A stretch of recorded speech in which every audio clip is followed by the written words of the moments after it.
Permainan dan akrobat politik gokil Jokowi mengagetkan semua pihak. Padahal Jokowi sebenarnya juga belajar dan meniru para mentornya.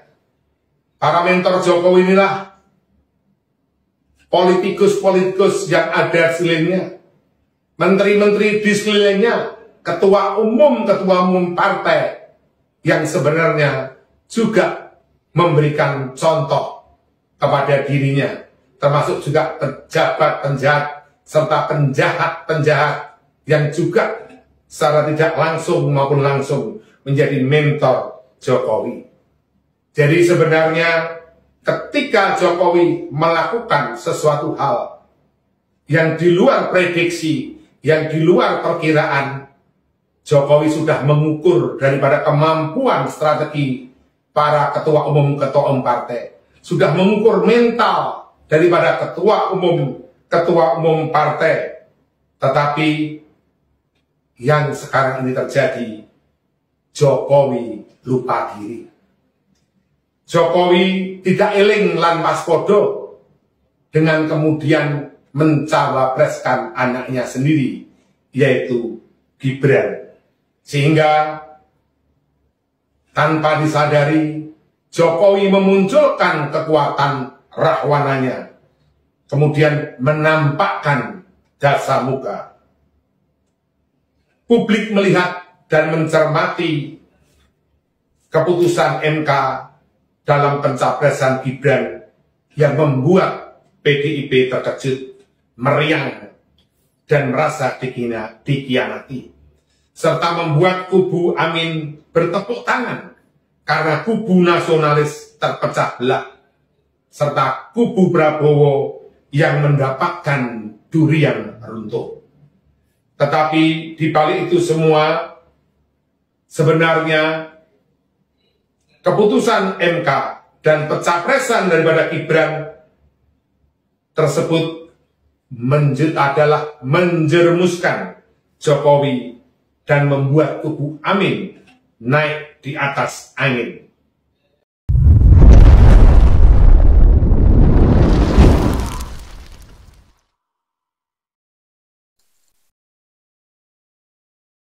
Jokowi lupa diri. Jokowi dasa muka. Assalamualaikum warahmatullahi wabarakatuh. Salam Om Swastiastu. Namo Buddhaya, salam kebajikan dan salam sejahtera untuk kita semua. Saudaraku sebangsa dan setanah air, para penonton kanal YouTubeku yang sangat saya hormati dan sangat saya cintai. Bagaimana perasaan Anda ketika mendengar atau menyimak pidato dalam cuplikan video tadi? Permainan politik yang dilakukan oleh Presiden Joko Widodo ini memang sangat luar biasa. Susah untuk ditebak, susah untuk dibaca oleh lawan. Dalam cuplikan video tadi, kita mendengarkan bersama-sama seorang Presiden Joko Widodo, dia sudah mengetahui kemampuan-kemampuan yang dimiliki oleh ketua umum partai, oleh elit-elit partai. Langkah yang ditempuh oleh Presiden Joko Widodo ini memang benar-benar adalah sebuah langkah politik yang membuat banyak pihak kotar-katir. Tentu tidak semua orang bisa lakukan hal-hal seperti ini.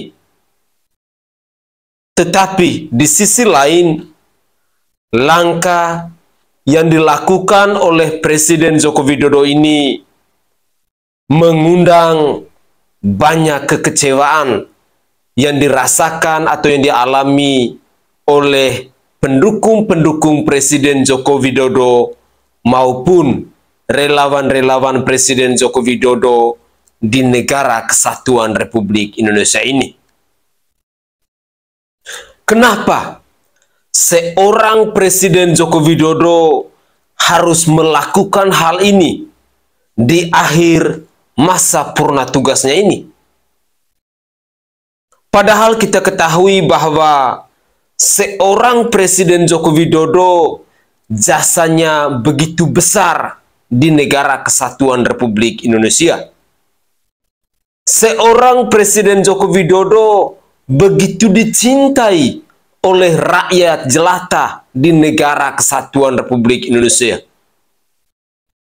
Hal ini bisa dibuktikan ketika Presiden Joko Widodo mengunjungi suatu daerah.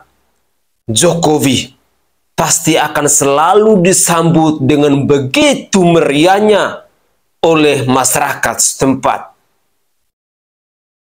Tetapi agak sedikit berbeda penyambutan ketika Presiden Joko Widodo berkunjung ke Bali pada tanggal 31 Oktober 2023 kemarin. Saya melihat ada yang janggal. Saya melihat ada yang tidak beres.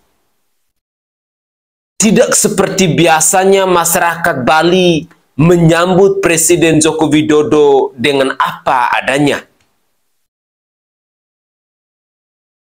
Selama ini saya ketahui bahwa masyarakat Bali ketika mengetahui Presiden Joko Widodo datang atau berkunjung di sebuah daerah, maka masyarakatnya pasti akan tumpah ruah ke jalan menyambut kedatangan Presiden Joko Widodo ini. Tapi kali ini di mata saya benar-benar berbeda. Apakah ini merupakan ungkapan kekecewaan yang ditunjukkan oleh masyarakat kepada Bapak Presiden Joko Widodo? Saudara, dalam beberapa menit ke depan, saya ingin menghadirkan cuplikan-cuplikan video terkait dengan ungkapan-ungkapan kekecewaan yang dialami oleh relawan Presiden Joko Widodo ini. Bahkan ada yang sampai menangis. Tetapi di sisi lain, kita sebagai rakyat Indonesia, kita sebagai warga negara yang baik, kita harus tetap mensupport apa yang dilakukan oleh Presiden Joko Widodo ini. Beliau sangat berjasa untuk negara kesatuan Republik Indonesia ini. Walaupun di akhir masa purna tugasnya ini, banyak rakyat, banyak relawan, banyak pendukung yang kecewa dengan apa yang dipertontonkan oleh Presiden Joko Widodo ini. Langkah politik yang diambil oleh Presiden Joko Widodo ini pada akhirnya mengundang banyak reaction dari rakyat Indonesia itu sendiri. Bagaimana tanggapan dari rakyat Indonesia? Untuk lebih jelasnya, saya ingin mengajak pemirsa sekalian, mari kita bersama-sama menyimak cuplikan video yang akan saya persembahkan untuk pemirsa sekalian. Mari kita simak bersama-sama. Salam NKRI. Kepada yang terhormat Bapak Presiden Joko Widodo, saya Noviana perkenankan izin untuk mengeluarkan isi hati saya, menyampaikan unek-unek yang ada dalam hati saya beberapa waktu ini. Pak Jokowi, saya sama sekali tidak marah dengan bergabungnya anak Bapak Mas Gibran kepada Pak Prabowo Subianto. Saya tidak marah sama sekali. Saya tidak takut Ganjar Mahfud terkalahkan dengan bergabungnya anak Bapak Gibran kepada Pak Prabowo Subianto. Tetapi yang saya tidak habis pikir, kenapa Pak Jokowi tega sekali melakukan ini jika kata orang-orang banyak yang mengatakan bahwa ini adalah strategi level dewa, tingkat dewa, yang kita rakyat biasa tidak paham. Ini adalah strategi dari Bapak. Pertanyaan saya simpel, Pak Jokowi. Jika memang ini adalah strategi Bapak, tetapi kenapa Bapak harus memecah belah kami anak bangsa? Kenapa Bapak harus memecah belah kami sesama relawan dan pendukung Jokowi?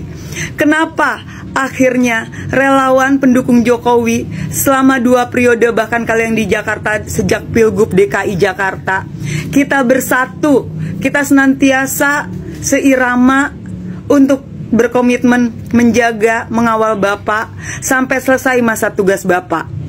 Tapi ternyata saat ini apa yang sudah Bapak lakukan? Bapak sudah memecah belah kami.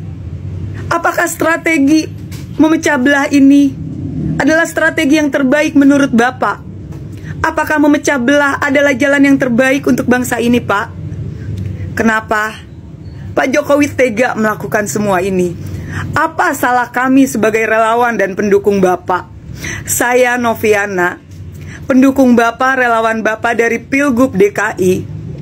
Saya tidak mendapatkan apa-apa, Pak. Saya tidak mendapatkan jabatan komisaris. Saya tidak mendapatkan ladang bisnis atau apapun. Tapi dengan kesetiaan saya, dengan perjuangan saya yang sangat menginginkan Bapak jadi presiden, karena saya percaya Bapaklah yang mampu membawa nama besar bangsa ini di kancah internasional. Pak Jokowi lah yang mampu merubah Indonesia menjadi negara yang maju. Tetapi kenapa di detik-detik terakhir Bapak melakukan semua ini kepada kami? Bapak menyakiti kami. Kenapa Bapak melakukan semua ini kepada kami, Pak? Apa salah kami?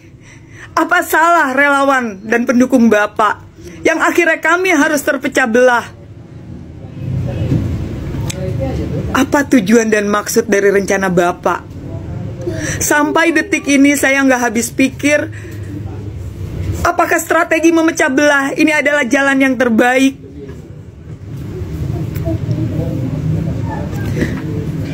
Saya benar-benar nggak habis pikir.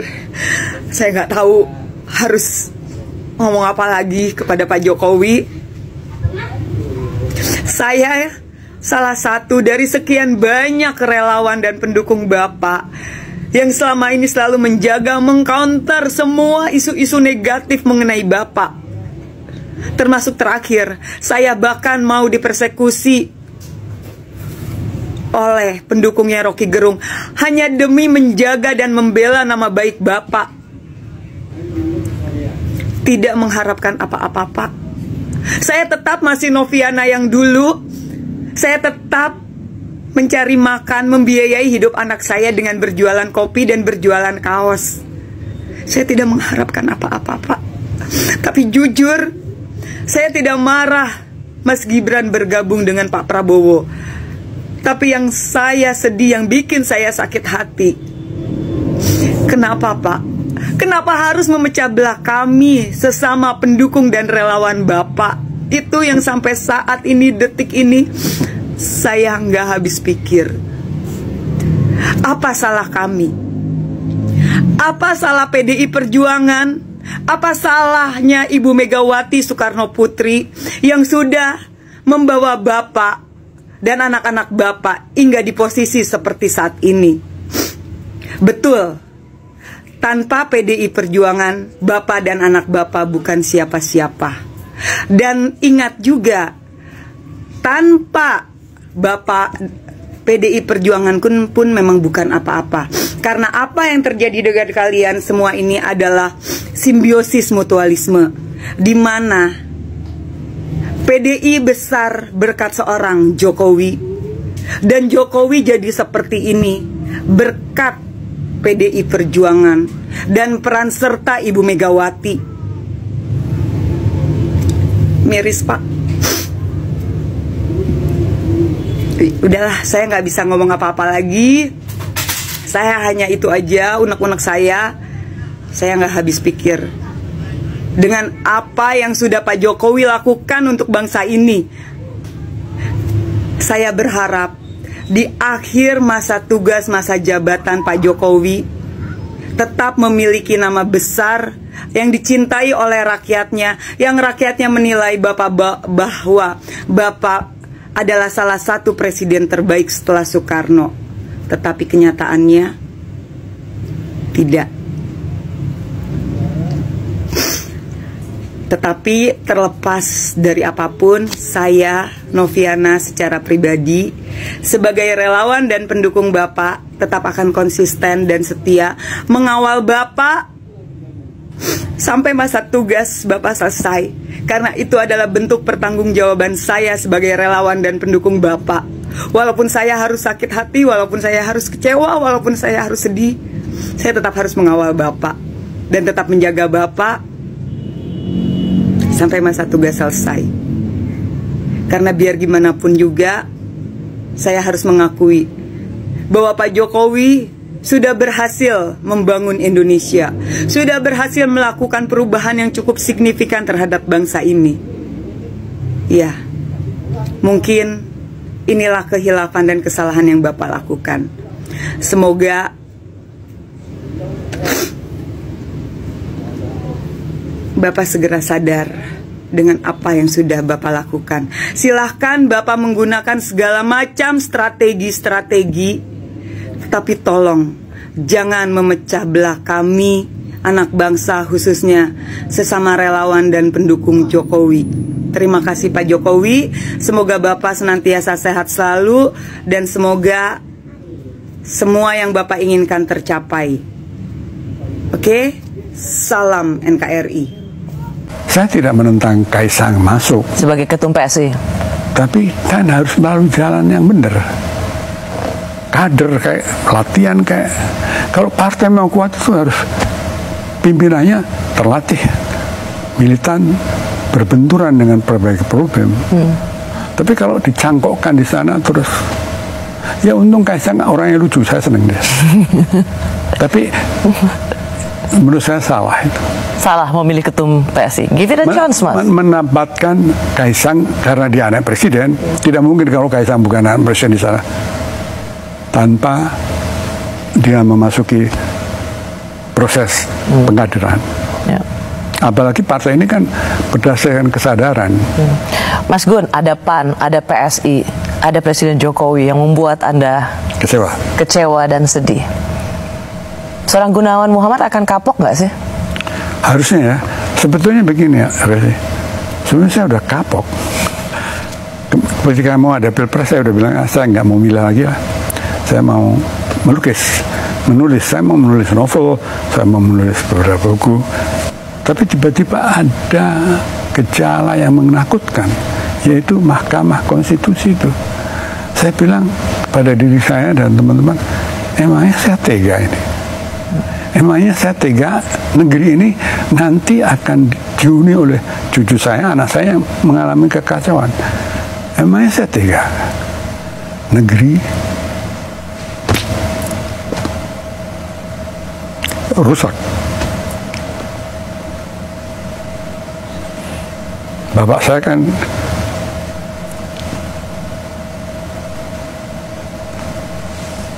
mati ditembak Belanda.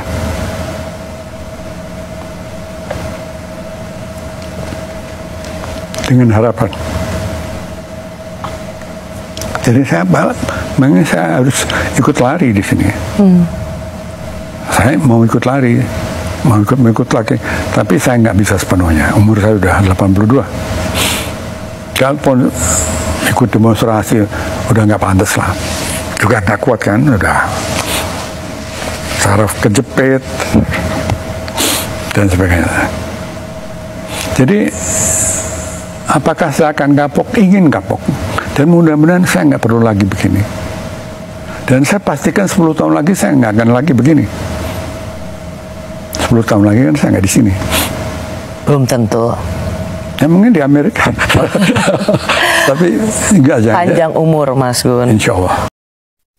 Saudaraku sebangsa dan setanah air, para penonton kanal YouTube-ku yang sangat saya hormati dan sangat saya cintai.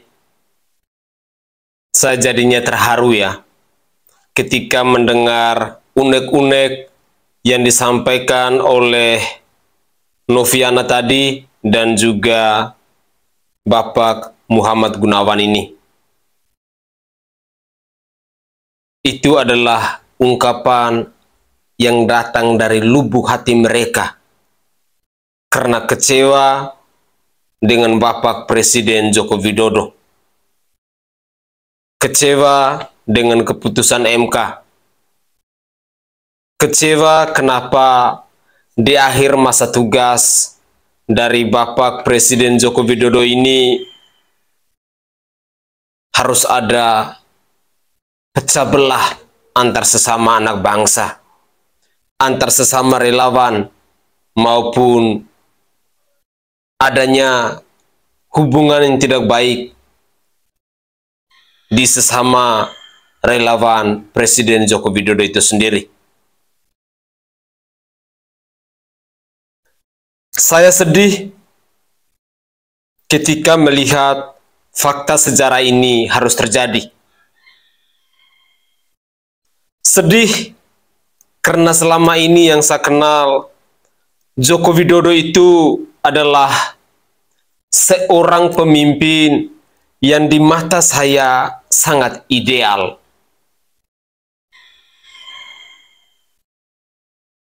Dan selama ini saya belum pernah menemukan sosok pemimpin seperti Bapak Presiden Joko Widodo. Kesederhanaannya, kedekatannya dengan masyarakat, gerak cepatnya dia dalam menyelesaikan sebuah persoalan, bagaimana caranya dia untuk membangun bangsa dan negara ini, mulai dari Sabang sampai Merauke, dari Pulau Miangas sampai Pulau Rote. Seorang Joko Widodo sudah menapakkan telapak kakinya. Tetapi kembali lagi kepada pertanyaan saya awal tadi. Kenapa semua ini bisa terjadi?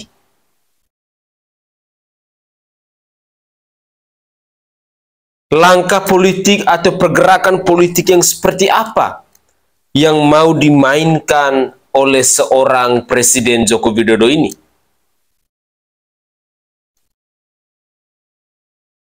Lalu kenapa seorang Presiden Joko Widodo harus membuat relawannya beramai-ramai saling menghujat,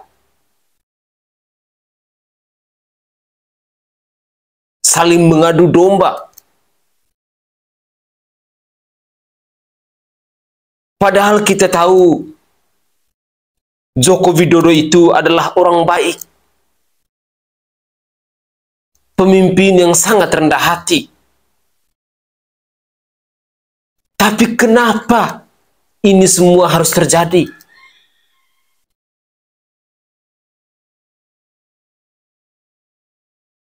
Apakah seorang Presiden Joko Widodo terlalu bangga dengan approval rating yang dimiliki saat ini? Apakah seorang Presiden Joko Widodo lupa bahwa ada rakyat, ada relawannya, ketika keputusan yang dia ambil ini pada akhirnya harus menangis?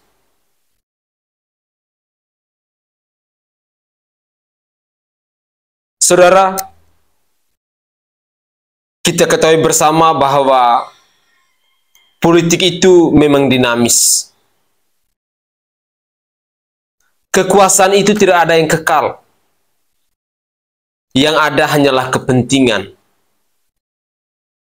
Dan itu adalah fakta. Kita tidak bisa untuk membantah. Namun, sekejam inikah Presiden Joko Widodo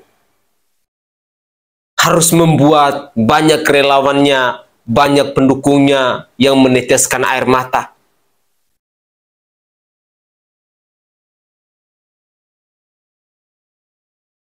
Apa yang terjadi ketika langkah politik yang diambil oleh Presiden Joko Widodo ini dengan memajukan Gibran Rakabuming Raka sebagai cawapres dari Bapak Prabowo Subianto?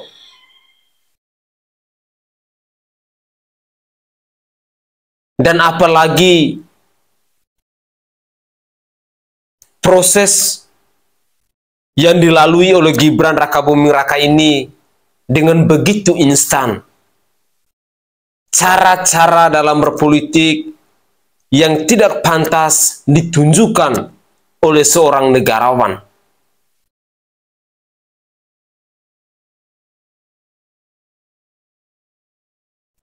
Saya tahu para pendukung Jokowi, relawan Jokowi saat ini pasti selalu bertanya-tanya di dalam hati kecilnya, Pak Presiden, kenapa bisa begini? Kenapa bisa buat kami harus menjatuh air mata? Padahal masa jabatan Bapak tinggal sebentar lagi kok selesai.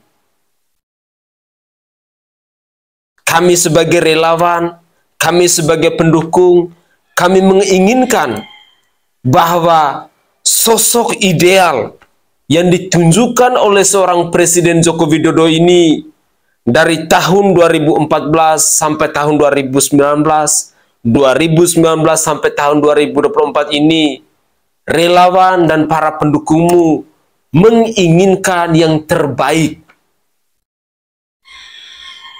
Kami tidak menginginkan bila pada akhirnya ketika masa tugasnya selesai, lalu rakyat, para pendukungmu, para relawanmu harus meneteskan air mata. Bukan air mata kebahagiaan, tetapi air mata karena kecewa dengan cara Bapak, dengan politik yang dipermainkan oleh Bapak itu sendiri.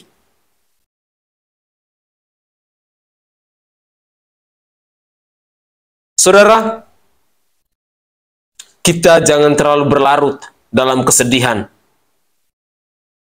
Mungkin ada strategi yang sedang dimainkan oleh Presiden Joko Widodo untuk menyelamatkan NKRI ini. Tetapi kita sebagai rakyat jelata, kita hanya bisa pasrah.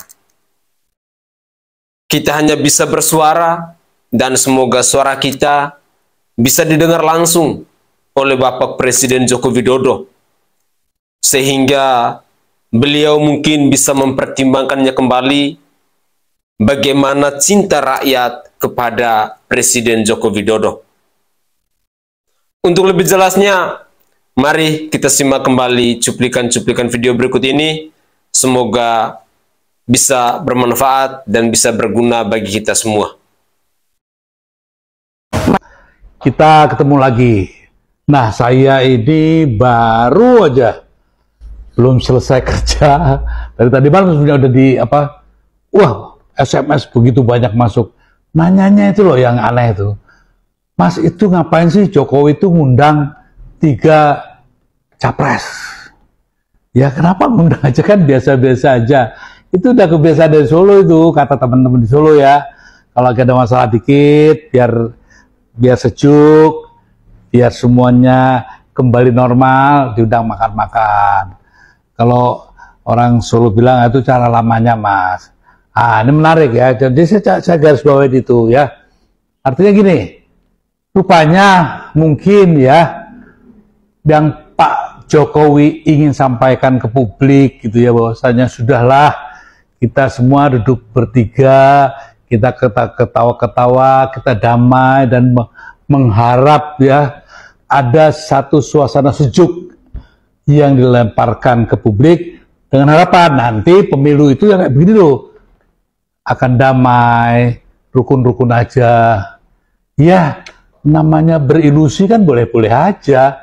Tapi yang penting satu, rakyat ini kan selalu mencatat.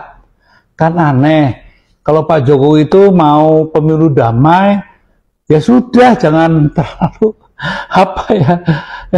jangan terlalu kayak sekarang ini gitu ya. Sebetulnya apa ya, aneh itu kalau saya lihatnya kayak apa ya, rumah ini dibakar sendiri, terus datang bawa pemadam kebakaran, terus diguyur air sendiri. Ya sudahlah Pak, kalau masalah MK ya, masalah Mahkamah Konstitusi juga tidak menjurus kepada putra jenengan Mas Gibran, mungkin nggak begini gitu ya. Begitu juga kalau Pak Jokowi yang cawe-cawe sebentar ke sana, sebentar ke sini, rakyat tuh bingung Pak gitu ya.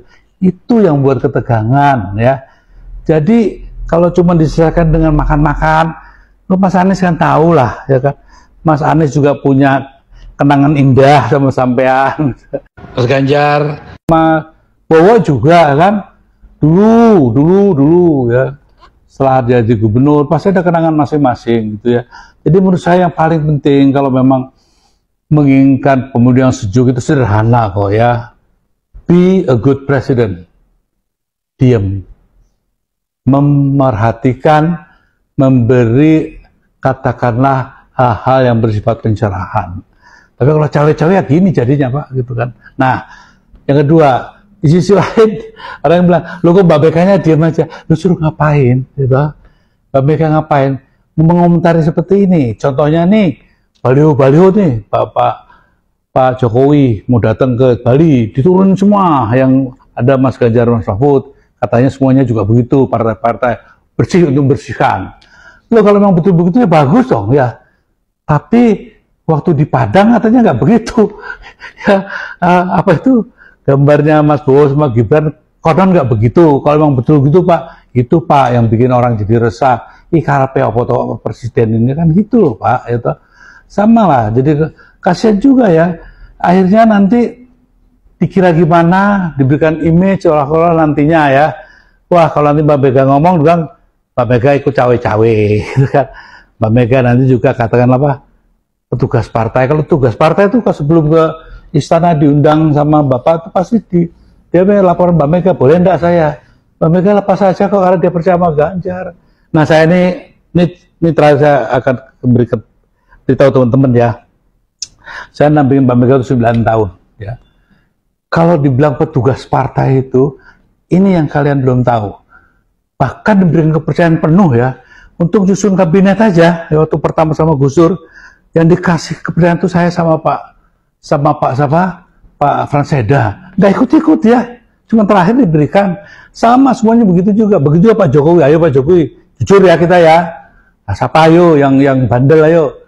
Sampai Mbak Mega, ayo. Saya saksinya loh ya. Nah, minta menteri ini gini, gak dikasih apa. Minta begini, ya toh, tidak sampean reshuffle, ya kan? Saya kok saksinya. Jadi sudahlah kita tenangkan rakyat, ya. Jangan juga masalah tugas partai itu dipelintir sedemikian rupa seolah-olah untung aja itu, Mas Ganjar. Enggak. Percayalah Mas Ganjar, kalau dia dipercaya, sampean dipercaya sama dia lepaskan, diculke aja, ya. Yaudah kita kalau ada orang-orang kayak begini, dimin aja, kita kerja saja, fokus. Yang mau menangkan Anies sana ya. Yang menangkan Ganjar sama Pak Mahfud, ayo gaspol. Kalau ada yang menghalangi, hanya satu kata, lawan. Dulu pada zaman Orde Baru, saya membaca puisi, berakibat ketua panitianya diamankan oleh yang berwenang. Saya pada waktu itu membaca puisi, katanya karena ada puisi yang saya baca. Padahal saya baca puisi cuma begini, zaman kemajuan. Inilah zaman kemajuan, ada sirup rasa jeruk dan durian, ada keripik rasa keju dan ikan, ada republik rasa kerajaan.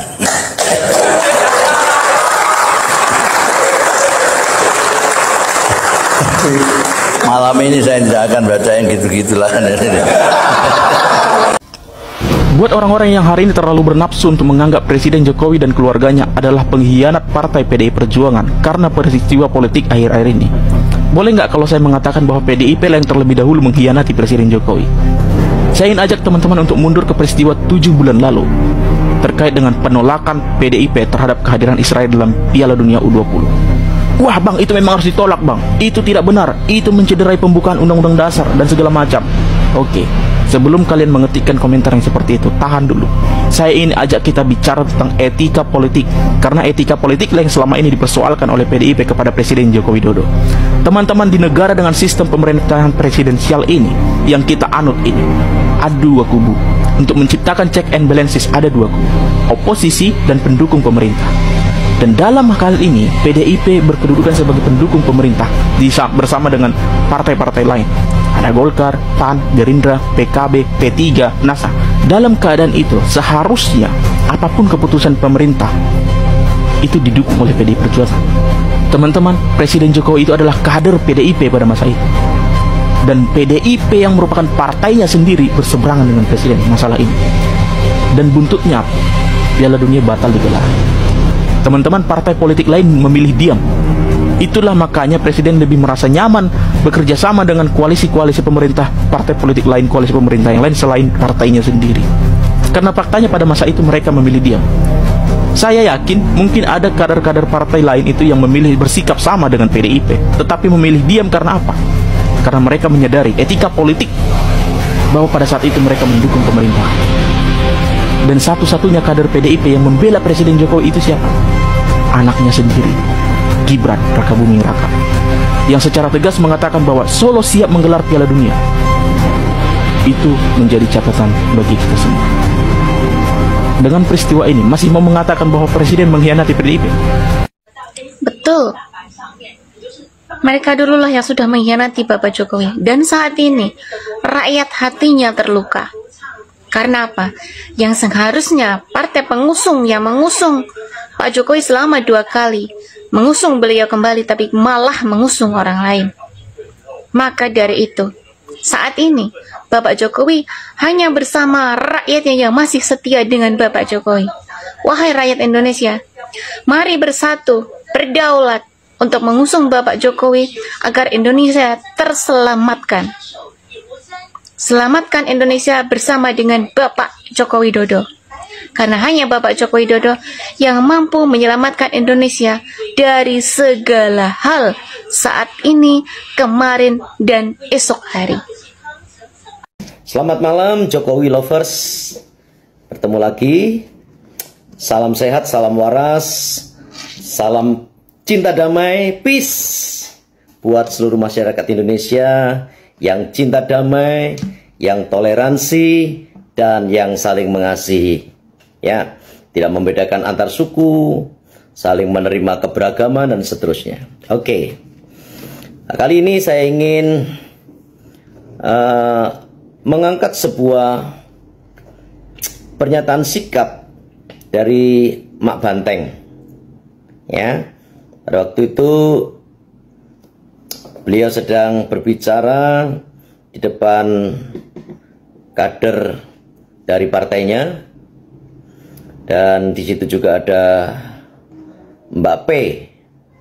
Ya, kira-kira kalimatnya seperti ini. Saya ingin mempraktekannya. Ketika saya mau punya mantu, itu saya udah bilang nih berdua sama anak saya ketiga, awas lo, kalau nyarinya yang kayak tukang bakso. Mbak Puan ketawa. Nah, itu sepenggal kalimat yang terucap dari Mak Banteng. Dan saya ingin meresponi,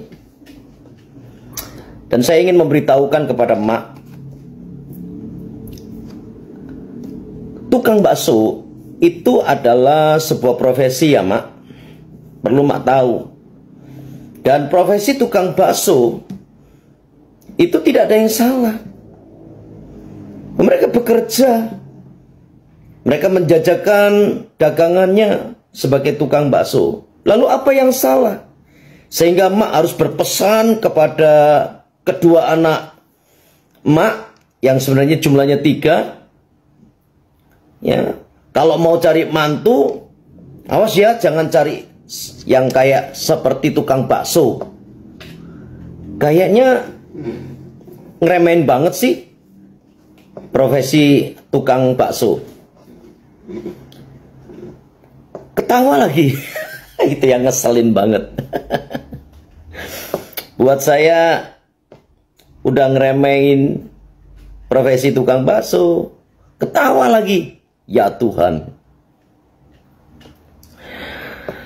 Saya mau memberitahukan tentang tukang bakso. Buat saya, tukang bakso itu jauh lebih mulia. Profesi yang mulia. Dan tidak ada salahnya sama sekali. Abang-abang tukang bakso, mereka berjualan bakso.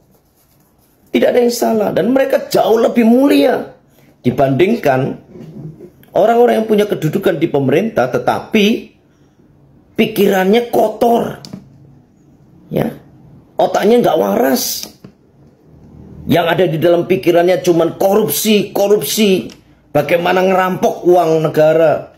Bagaimana memanfaatkan uang rakyat untuk kepentingan pribadi. Koruptor itu loh Bu, Mak, yang perlu Mak kritisi. Bukan abang tukang bakso. Buat saya, Mak ini sedang ngerendahin loh. Ya, tukang bakso di Indonesia ini jumlahnya bisa mencapai jutaan loh, Mak. Dari ujung Indonesia Barat sampai Indonesia Timur, dari utara ke selatan. Abang tukang bakso itu banyak di Indonesia. Dan profesi mereka itu mulia, baik. Ya, salut saya buat semua tukang bakso. Salam hebat. Tetap semangat jualan bakso. Ya, tukang bakso ini ada yang usahanya besar di restoran-restoran di kota metropolitan. Ya, punya tempat yang bagus, mewah. Yang dijual juga bakso. Tapi juga ada abang-abang tukang bakso yang hidupnya di kota kecil atau di sebuah desa atau di kampung, dan mereka jualan bakso. Lalu apa yang salah dengan abang tukang bakso? Sampai Mak harus berpesan kepada anak-anak Mak supaya kalau nyari pasangan hidup itu jangan yang kayak tukang bakso. Waduh, ya, keterlaluan ini sih. Oke Mak, saya cuman ingin menyampaikan itu saja sih. Itu unek-unek saya mewakili tukang bakso yang profesinya sedang Anda rendahkan. Maaf ya, Mak. Tukang bakso itu lebih mulia daripada orang-orang yang punya kedudukan tinggi. Tapi jiwanya, pikirannya, otaknya gak waras.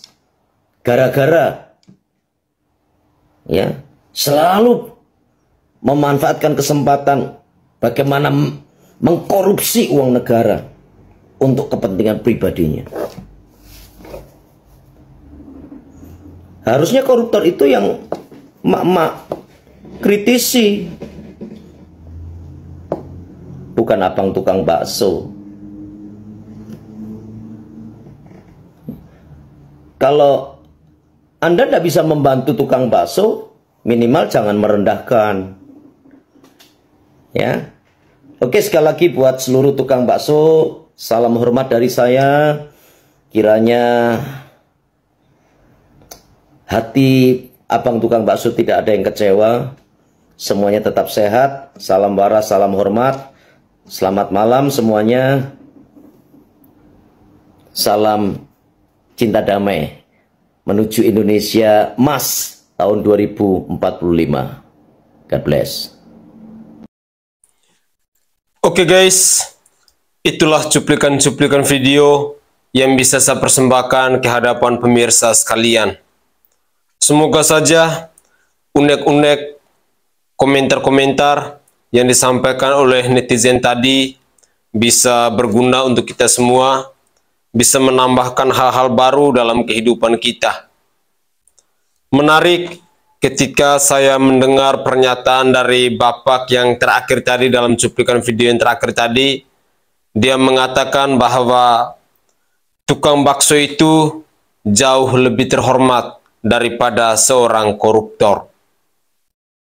Menurut saya, ini adalah sebuah statement yang sangat luar biasa, yang sangat menyentuh hati, karena ketika kita menganggap remeh para tukang bakso, padahal mereka itu melakukan sebuah pekerjaan yang begitu mulia.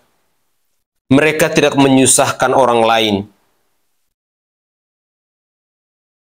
Makanya tepatlah sudah ketika ada statement bahwa seorang tukang bakso itu dia jauh lebih terhormat daripada para koruptor. Selain itu, ada puisi yang dibawakan oleh Gusmus. Kalau kita menyimaknya dengan baik, kata-katanya itu sangat menusuk.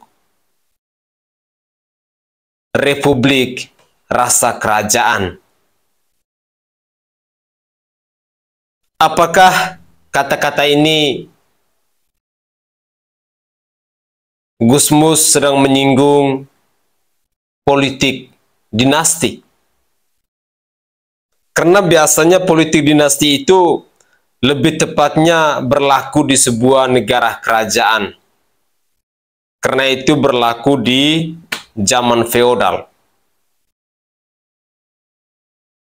Atau dalam bahasa Inggrisnya, dinasti politik. Dan itu memang lebih tepat berlaku di kerajaan. Karena penguasanya itu secara turun-temurun. Saudara, mungkin itu saja tanggapan singkat saya. Semoga cuplikan video yang saya persembahkan kepada pemirsa kali ini bisa bermanfaat dan bisa berguna bagi kita semua. Jika pemirsa suka dengan video ini, saya minta tolong untuk share di media sosial kalian, agar semakin banyak orang yang mengenal siapa itu Bapak Presiden Joko Widodo yang sebenarnya. Dan juga bisa membantu untuk saling mengedukasi menjelang pemilu di tahun 2024 ini dalam hal dunia politik. Begitulah kira-kira saya Sainai dari Provinsi Nusa Tenggara Timur. Saatnya kita yang rakyat jelata harus berani untuk bersuara. Salam hormat, salam NKRI, dan salam Pancasila untuk kita semua. Tetaplah semangat dan jangan pernah untuk menyerah.